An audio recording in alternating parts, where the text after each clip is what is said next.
Bonjour et bienvenue dans cette nouvelle capsule consacrée à Microsoft Teams. Alors très récemment, depuis lundi dernier, Microsoft a rajouté une fonctionnalité intéressante lorsque vous voulez discuter avec des collègues, c'est la possibilité, quand je me retrouve en général avant la réunion, de pouvoir, avant on pouvait flouter l'arrière-plan, maintenant en cliquant sur ce bouton pour entre guillemets flouter, on a la possibilité de choisir une image de fond qui va venir remplacer tout le fond et donc il y aura une détection de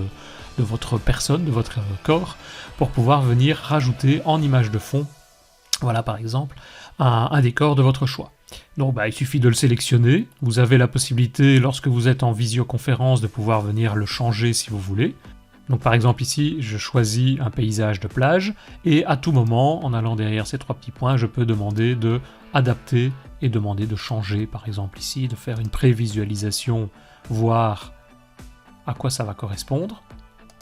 Et une fois que j'ai choisi cette prévisualisation et que je veux adapter et appliquer ce modèle, il suffit d'appuyer sur ce bouton pour appliquer le nouveau template que je veux utiliser, le nouveau fond d'écran.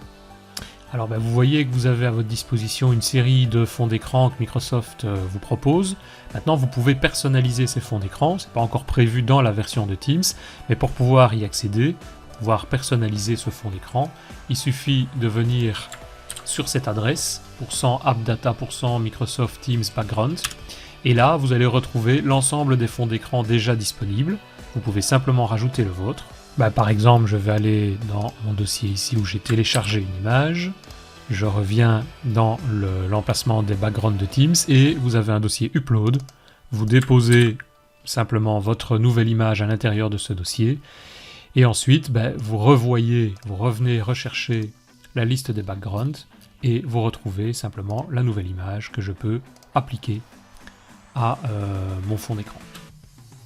Voilà, à bientôt pour une nouvelle capsule.